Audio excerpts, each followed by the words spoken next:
Allez, aujourd'hui j'ai envie de vous parler de charge mentale. Ah non merde, pardon. C'est vrai que c'est pour les femmes ça. Alors je sais pas, peut-être parce que charge mentale, le mot est féminin, alors les hommes n'y ont pas le droit. C'est fou ça. Ces deux mots sont mis à toutes les sauces et représentent nombre de fois une excuse pour la jante féminine.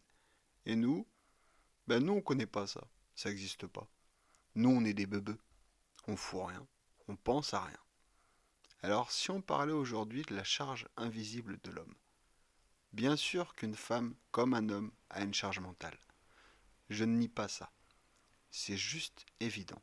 Mais il est temps de prendre conscience de ce qu'on porte nous aussi, dans le silence. Sans un mot, car on n'a pas appris à l'exprimer. Pas appris à nous plaindre. Pas appris à dire c'est trop lourd pour moi là. Pourtant, cette charge invisible existe bel et bien et est bien présente. En même temps, observez un papa avec son fils et avec sa fille. Si vous-même vous avez les deux, soyez honnête. Vous avez le même comportement avec les deux? Vraiment? Non. Avec notre fille, on est protecteur, tendre, câlin. Avec notre fils, on est plus dur, moins patient. Ne faites pas l'erreur de croire qu'on l'aime moins. On est juste au courant qu'il va devoir porter, alors on cherche maladroitement à l'endurcir. Il y a beaucoup d'amour derrière ça, même si mal réalisé. Je me souviens de ma première nuit dans ma première maison avec la mère de mon fils. Première nuit hors du foyer familial des parents. Impossible de fermer l'œil, car soudain je me suis dit, eh, mais c'est moi l'homme de la maison. Donc, s'il y a un souci, un cambrioleur ou quoi que ce soit, c'est moi qui dois gérer. Ça paraît bête, mais tant qu'on est chez nos parents, papa et maman sont là si besoin. S'il y a un méchant qui rentre, papa va le fumer. S'il y a un problème de plomberie, papa va sortir ses outils et réparer ça. Bref, papa est là. C'est comme si d'un coup, dans mon lit, à 1 heure du mat, je prenais le relais. Tiens, Alexis, tu es un homme maintenant. S'il faut changer le siphon, ce sera toi. Si un mec rentre chez toi, c'est à toi de le défoncer. Mais du coup, si besoin, vraiment, j'appelle qui? Je me cache derrière qui?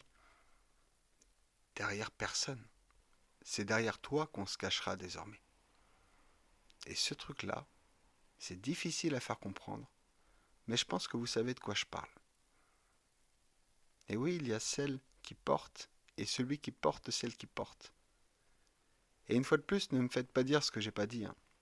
C'est presque génétique ce comportement. C'est presque une loi de la nature qu'on subit inconsciemment. Sauf qu'il faut qu'on apprenne à déléguer. Il faut qu'on apprenne à laisser la place. À parfois ployer le genou pour mieux se relever. Poser ou se reposer sur quelqu'un parfois n'est pas abandonner. C'est juste reprendre son souffle.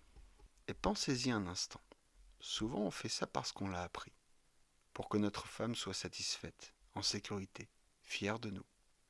Ne pensez-vous pas que pouvoir lui dire j'ai besoin de toi la rendrait tout aussi fière? Ne pensez-vous pas qu'à ce moment, elle aussi elle pourrait se sentir importante?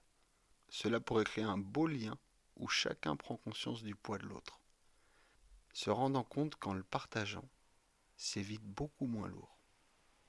Alors si t'as quelqu'un à côté de toi ce soir, dis-lui, pas tout, juste un truc. Laisse-la porter un peu avec toi.